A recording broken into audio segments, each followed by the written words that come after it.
சவுல் ராஜாவா இருக்கும்போது தாவீத கொல்லணுன்ட்டு அவனை நிறைய டைம் துரத்திக்கிட்டே போறாரு. தாவீது இங்கே இருக்கான்னு கேள்விப்பட்ட உடனே சவுல் ராஜா அங்க ஒரு படையை கூட்டிட்டு போவாரு. அங்க இருக்கான்னு கேள்விப்பட்டா இங்க இருந்து ஒரு படையை அங்க கூட்டு போவாரு. எப்படியாவது தாவீத இன்னைக்கு கொன்னு போட்டுறணும் அப்படிங்கிற ஒரு தாட்லயே தான் சவுல் ராஜா போறாரு. ஆனா ஒரு தடவை கூட தாவீது சவுல் ராஜா கிட்ட மாட்டல. ஏன் தெரியுமா? ஆண்டவரோட தயவு தாவீது மேல இருந்துச்சு. சவுல் ராஜா மேல இல்ல, தாவீது மேல இருந்துச்சு. ஆண்டவரோட தயவு தாவீது மேல இருந்ததுனால சவுல் ராஜாவோட கையில ஆண்டவர் அவனை ஒப்பு கொடுக்கல.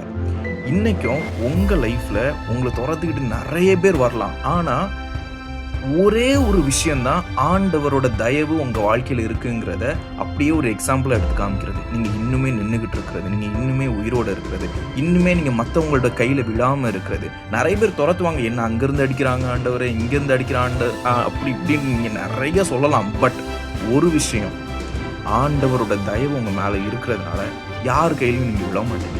யாருமே உங்களை ஒண்ணுமே பண்ண முடியாது. இன்னைக்கு என்ன அவன் அப்படி பண்ணிடுவான்னு சொல்லியிருக்கான், இப்படி பண்ணிடுவேன்னு சொல்லியிருக்கான், அடுத்து என்ன நடக்குமோ அப்படின்னு நினைச்சிருந்தீங்கன்னா ஆண்டவரோட தயவு உங்க மேல இருக்கு.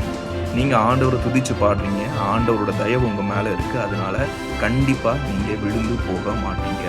ஆண்டவரோட தயவு உங்க மேல இருக்கு. நீங்க ஆண்டவரை துதிச்சு பாடுறதை கண்டிப்பா பண்ணிட்டு இருங்க. சொல்லணும்னு நினைச்சேன், சொல்லிட்டேன்.